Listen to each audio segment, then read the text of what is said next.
Hi, I'm Trev Wilkinson. We're at the Fret King Lounge, and today I'd like to take you through the series of guitars we call Green Label. So, where are Green Labels made? Believe it or not, sunny Southport on the northwest coast of England. We have a small shop there, and we build these guitars with no thought to how long it takes, just to actually make them the best we possibly can. There's no clock watching. There's no limits to how many guitars you have to do a day or how many necks you have to do a week or whatever. It's just whatever it takes to put that guitar together, to build that guitar, to finish that guitar, to fret that guitar, to assemble that guitar to the ultimate spec for any player of any caliber. The guitar that I'm holding here is one of our Elan series guitars. These are both available in Blue Label and Green Label. Tuners are all on one side. The volume, the tone, and the tone are all in the same positions.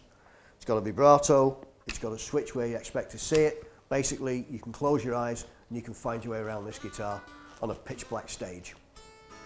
So it really is a set neck guitar for the bolt-on guitar player.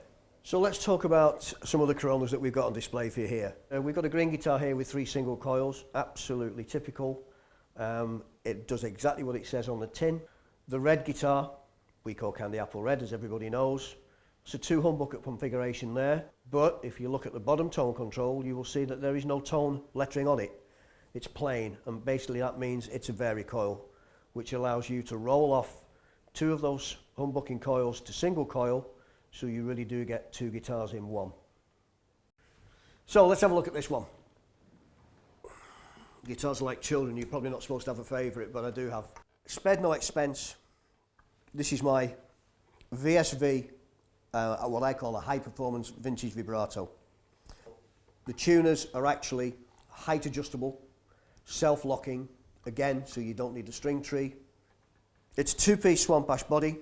The top is cut off, the chambers are hollowed, the top is glued back on. I always like to think of guitars that if you got the gig and you're told you could only take 1 guitar to the gig, I'd like to think that this is possibly the guitar you'd go with, because it virtually does everything you would ever want for whatever style you're playing. So, as we said with Blue Labels, no guitar range is complete without some basses. And again, please check out all the basses we do on www.fretking.com. But we're going to give you a taster of a couple of Perceptions here. Perception is a classically inspired bass, like all guitars that we do, classically inspired. And they come in 2 pickup configurations, either a JJ or a PJ, and they're both optioned with either a maple neck or a rosewood fingerboard with a maple neck. So here we are with our Perception PJ setup. As we said earlier, Swamp Ash body, beautiful flat saw maple neck, rosewood fingerboard, vintage style tuners, PJ setup, Alnico 5, Alnico 5. One of the unique things about the bass is this bridge.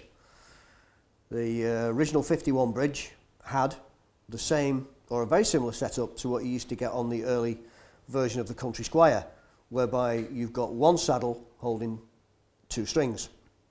This again gives great coupling for the strings to the bodywood, which transfers all the tonality of the strings into the guitar and really makes it ring nicely.